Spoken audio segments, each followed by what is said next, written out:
So with no further ado, I'm going to turn it over to Cap Willie, who will help us to continue to lead our day. Thank you.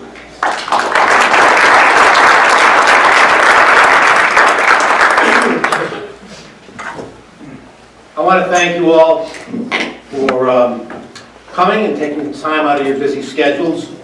I think Mark told me that this is our 13th summit, not our 12th. Yeah, 13th, so you're 1 year older. When I look back over the results of the summit, it's remarkable what actually gets passed into legislation.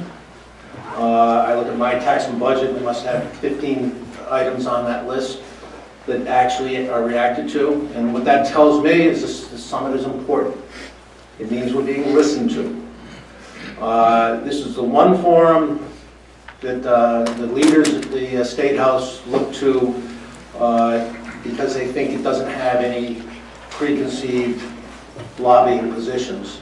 They represent small business and it's grassroots oriented.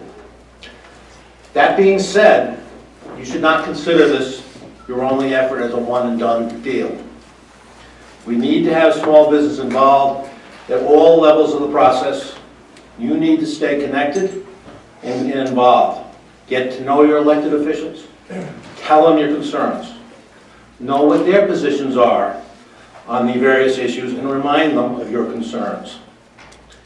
We have a statement in the Tax and Budget Subcommittee that comes out of Washington years ago with Senator Enzi, and it says, if you're not at the table, you will be on the menu. There are large factors in the General Assembly that have no idea what it is to pay a payroll and to run a business. And they're making decisions for you. They need to be educated. The representatives and senators that do support economic growth and need to be supported, and that means support financially. I often tell people in this process, which I've been doing for almost 30 years, this is not a battle. This is a war. We will win some battles, we'll lose some battles, but the war will continue, and we have to stay involved. Some planning tips on what we're going to try to do today. These are some of the planning tips. On behalf of the subcommittee chairs and vice chairs, I'm looking forward to a very constructive day. After this brief welcome, we'll have a plenary session. The first speaker will be introduced by John Gregory, will be Neil Steinberg, president of the Rhode Island Foundation, which is the largest community foundation in Rhode Island.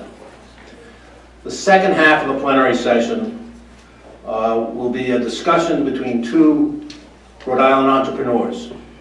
Tim Hebert, a serial entrepreneur, and Carl Walston from VibeCrow is a character unto himself.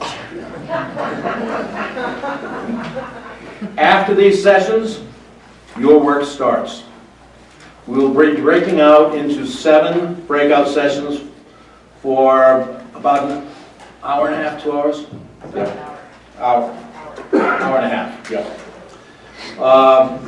We will be asking you to discuss the various issues and come up with reasonable recommendations that can be delivered to the General Assembly and hopefully passed into bills that will improve the Rhode Island business economy and promote economic growth. We ask that you come up with reasonable recommendations that have a chance of being passed into legislation. The breakout sessions will be in room 1, which is Behind us. behind. Sorry, they're going to separate this. Oh, it's over in the back. Yeah, go back. Okay, Miriam Ross and Main Street. Room 2A, which is upstairs. Well, ask instructions. We'll have healthcare, Ralph Coppola and Melissa Travis. Room 2B will be regulations, Gary Azowski and Ron Caniglia. Room 2C will be economic development, Mark Dion and Bill McCourt. The music room, which is in the back over here, will be emerging markets, Oscar Maharis and Andrea Dawson. Tax and budgets will meet right here. We're going to break this room in 2. That'll be myself and Terry Martesian. And on the other side, we'll have workforce development, which will be John Gregory and Marianne Shawcross-Smith. So those are the sessions.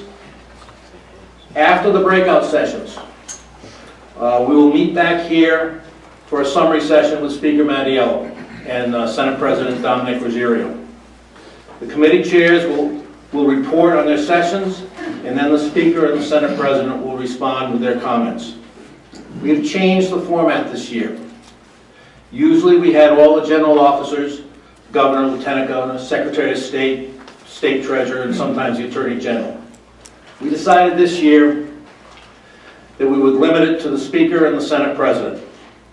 The work is to set a small business agenda for legislative actions by the General Assembly. That's where the work is going to be done, and we will try to avoid the political grandstanding that invariably took place under the older format.